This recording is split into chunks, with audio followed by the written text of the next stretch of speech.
Შესაუბრობდა ტრაბზონის აქ-ჩაათის სტადიონი ადგილი, სადაც პრინციპული მატჩისათვის ემზადებიან 6000 ქართველი გულშემატკივრით შევესება. კომაგები საქართველოს-რუსეთის მატჩისათვის უკვე ემზადებიან. ქართველი გულშემატკივრები სტადიონზე უმრავლესობაში იქნებიან. მათ ბილეთების 98% შეეძინეს. სანამ ტრაბზონში ჩავლენ, მანამდე მათ გულშემატკივართა საზოგადოება სპეციალურ ინსტრუქტორს ჩაუტარებს. როგორ ემზადებიან ქართველი კომაგები პრინციპული მატჩისათვის, ამის გარკვევას ლაშა მიკაძე ცდილობს, რომელიც ახლა პირდაპირ ეთერში გვერდება. ლაშა, რა სიურპრიზს მოუმზადებს კომაგთა გუნდი უკვე საქართველოს ეროვნულ ნაკრებს?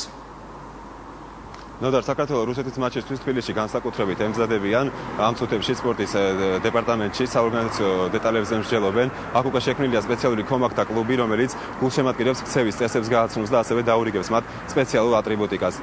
საქართველოს რუსეთის მატჩი გაიმართება ნეიტრალურ ტერიტორიაზე თურქეთში, ქალაქ ტრაბზონში და 6000 კაციან სტადიონზე. ბილეთების უდიდესი ნაწილი უკვე გაყიდულია, როგორც ცნობილია, ქართველი გულშემატკივრების უდიდესი ნაწილი სწორედ ამ 6000 ადამიანშია.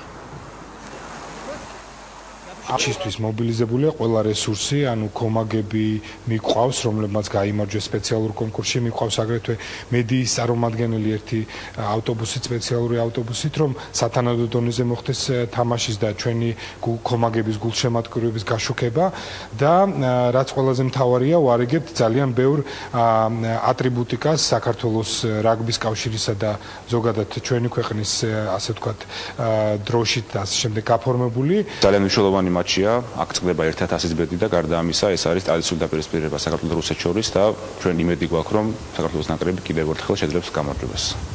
გაახარებს საქართველოს გულშემატკივრებს.